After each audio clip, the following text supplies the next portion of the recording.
What advice do you kind of have for new traders to kind of shorten their learning curves and kind of get to like profitability and consistency as quickly as possible? Study past winners. Yeah.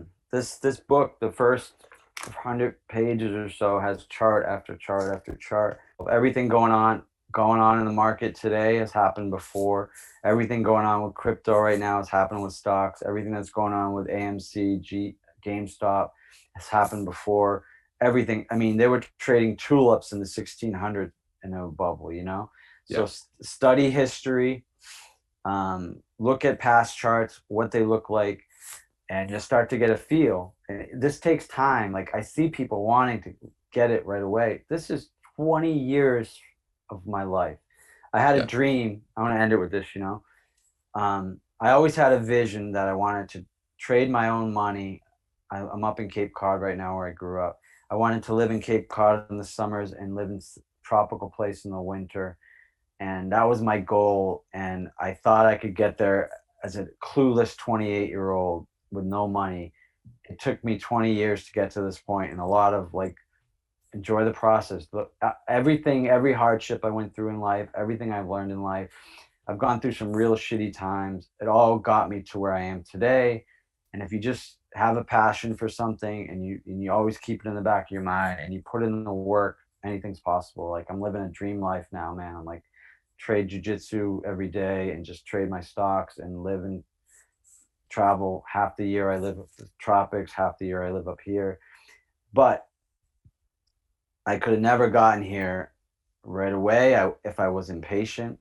Yeah. And sometimes life, just go with it. You know, don't have like, the worst thing you can do in life is to have plan your life out ahead of you. You know, I had a weird path to get where I am now, but I always loved the market. I always loved studying. I always loved Cam Slim style. And, you know, if you're just patient and you put in the work, if you're watching this and you're 25 or 30, 48 is young. It sounds old, but I still have 30 years left of this, and I'm doing what I love, and I got a lot of life experience in between. So don't be in a rush. A lot of people like want to be cool and be like, I trade for a living. Trade on the side. I still, and I'm not embarrassed to say this, I could just live off my trading, but I bartend at my buddy's restaurant in the summer, 5 or 6 months a year, 3 to 4 days a week. And that takes a lot of the stress off of my trading because I Right. live a very simple life. I don't have a lot of expenses. And I like that. Now I can keep all my money in the market and I can grow that capital. So I never have to stress again. You know, I could move to like a country like Bali tomorrow and probably never work again. But I love what I do. I love where I live. I love the life I live. So I don't really care what anyone else thinks. I just want to do what I love every day.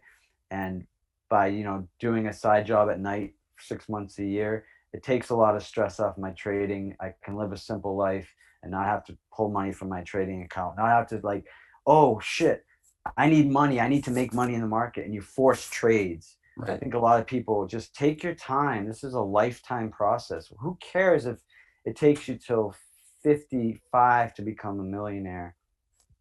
What if you get really good and at 55, then you can start compounding 20% a year at $1 million? You're worth you're a multi millionaire before you're 60, you know? Right. Most people don't become millionaires till their 50s. That's a fact. And a lot of people, you see some 20 something year olds on Twitter, and I'm jealous of them too, you know, they're worth a couple million already. It's like, that's not the reality for most people, you know? You got to Right. just do what you love in life, and study, work hard, put in the work, understand that the downtimes are there for a reason. It's part of the process. Love the grind. And if you do the work, it's not rocket science. You got to Yeah. just lose your ego, put in the work, and you can become successful. And that's what I wanted people to take out of this video, because you see people like Mark Minervini, and I'm like, what the, like, you know, the fact he's up like 175% this year is just mind blowing to me. Right. If people just see that and they compare the guy's been doing it 40, 50 years or whatever, Yeah. you know, 30. You got to just not care what anyone else is doing and have your own process and do the work and learn from your mistakes. That's all.